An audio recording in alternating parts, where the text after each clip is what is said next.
Joining me now here in the studio to discuss the next election is Yesh Atid Knesset member Rabbi Dov Lipman. Good evening, Rabbi. Thank you for joining us. My pleasure. All right, there have been many reports today that Labor and Hatznua are going to join together and form the new centrist left bloc. Can Yesh Atid battle that? Can you top that, or do you have plans to join them? We believe that former Finance Minister Yair Lapid is in the best position to be the next Prime Minister of Israel. He's in the center of the political map. We're not in the left wing like the Labour Party, and there are nuances which we can discuss another time.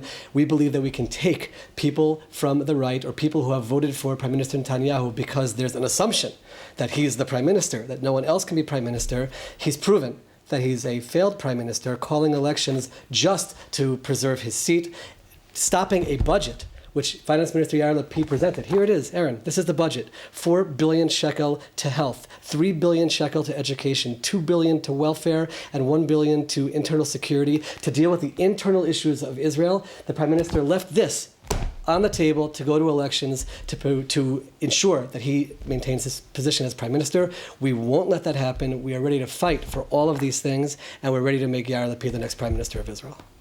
However, right now the polls are actually showing that if elections were held literally today, that Yesh Atid may not even hold on to its 19 spots that it currently holds, and it may go down.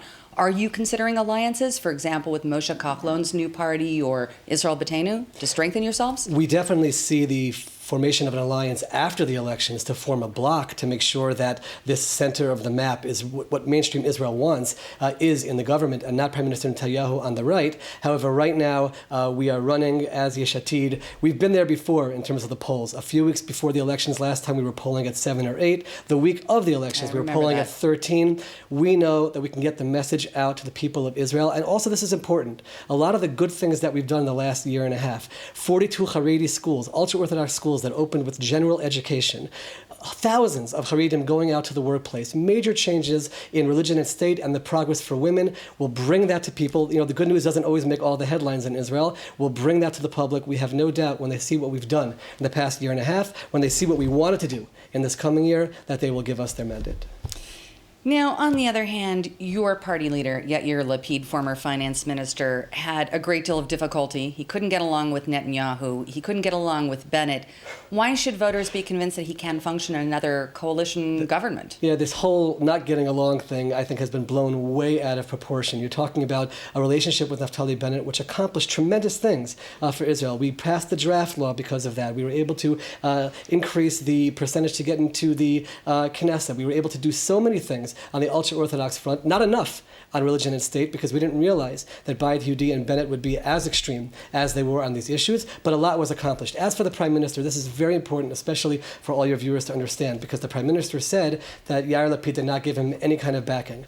Throughout this term, we gave the Prime Minister backing. Throughout this term, we were there for the Prime Minister, especially during the war, when Bennett and Lieberman were out there day after day saying the Prime Minister was handling the war improperly. The Prime Minister had to look back to April to here or there to find certain situations where in interviews Yair Lapid spoke out against government policy.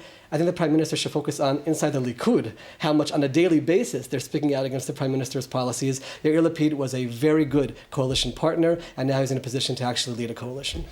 Rabbi Dov Lipman, I expect we'll be seeing more of you during this campaign election season. Thank you very much for being our guest this evening. Thank you. Looking forward to it.